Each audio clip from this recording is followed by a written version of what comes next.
gumagaling na yung mukha niya. Pati yung dumudugo sa may mata niya. Ano kaya yun?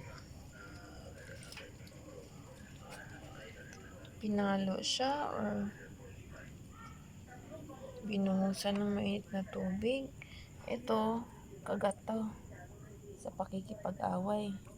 Kasi dot eh. Pumayat kaya siya ng konti. Mataba na to eh.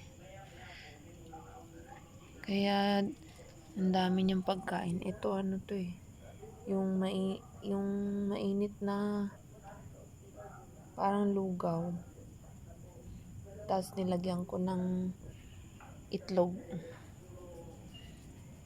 Para kainin nila. Ito na lang to. Sobra-sobra na yung kinain niya. Isang ganyan kanina. Tapos may halong dog food. Madami pang tira kasi wala yung ibang dog.